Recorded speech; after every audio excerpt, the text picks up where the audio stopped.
ಕರ್ನಾಟಕದಲ್ಲಿ ಈಗಾಗಲೇ ನೂತನ ಸಿಎಂ ಆಗಿ ಡಿ.ಕೆ. ಶಿವಕುಮಾರ್ ಅವರು ಪ್ರಮಾಣ ವಚನ ಸ್ವೀಕರಿಸಿದ್ದಾರೆ. ಹಾಗೆ ಹಲವಾರು ಶಾಸಕರು ಸಚಿವ ಸ್ಥಾನಕ್ಕಾಗಿ ಬೇಡಿಕೆ ಇಟ್ಟು ತಮಗೆ ಬೇಕು ಅಂತೇಳಿ ಹಿಂಬಲೇ ಬಿದ್ದಿದ್ದಾರೆ.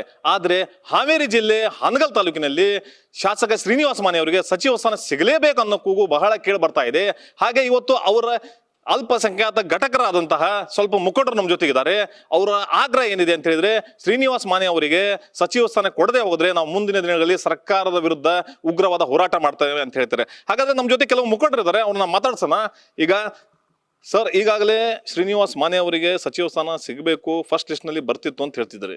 ಆದ್ರೆ ಫಸ್ಟ್ ನಲ್ಲಿ ಬರಲಿಲ್ಲ. ಈಗ ಸೆಕೆಂಡ್ ಲಿಸ್ಟ್ ಬರೋದಿದೆ, ಅದರಲ್ಲಿ ಏನಾದ್ರು ಬರಲಿಲ್ಲ ಅಂದ್ರೆ ಮುಂದಿನ ನಿಲುವು ಏನು ನಿಮ್ದು? ಈಗ ಸೆಕೆಂಡ್ ಲಿಸ್ಟ್ ಅಲ್ಲಿ ನಮ್ಮ ಸಾಹೇಬರಿಗೆ ಮಂತ್ರಿ ಸ್ಥಾನ ಕೊಟ್ಟಿಲ್ಲ ಅಂದ್ರೆ ನಾವು ಊರಾಗಿ ಹೋರಾಟ ಮಾಡ್ತೀವಿ.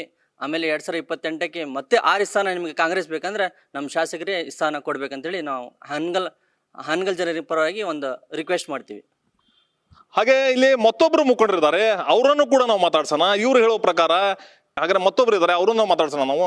ಸರ್, ಈಗಾಗಲೇ ಶ್ರೀನಿವಾಸ ಮಾನೆ ಅವರಿಗೆ ಸಚಿವ ಸ್ಥಾನ ಸಿಗದಿದ್ರೆ ಉಗ್ರವಾದ ಹೋರಾಟ ಮಾಡ್ತೇವೆ ಅಂತಾರೆ. ಹಾಗಾದ್ರೆ ಶ್ರೀನಿವಾಸ ಮಾನೆ ಅವರಿಗೆ ಸಚಿವ ಸ್ಥಾನ ಸಿಗೋದಿಲ್ವಾ, ಹೇಗೆ ಅಂತೇಳಿ? ಇಲ್ಲ, ಖಂಡಿತವಾಗಲೂ ಸಚಿವ ಸ್ಥಾನ ಸಿಗ್ತಿತ್ತು ಅನ್ನೋ ನಂಬಿಕೆ ನಮ್ಗೆ ಇದೆ.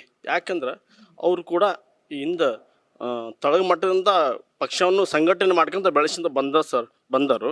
ಅದಕ್ಕೋಸ್ಕರ ಅವ್ರಿಗೆ ಸಚಿವ ಸ್ಥಾನ ಈ ಒಂದನೇ ಲಿಸ್ಟ್ ಒಳಗೆ ಬರಲಿಲ್ಲ ಅಂದರೂ 2ನೇ ಲಿಸ್ಟ್ ಒಳಗೆ ಕೊಡ್ತಾರೆ ಅನ್ನೋದು ನಂಬಿಕೆ ನಮಗಿದೆ.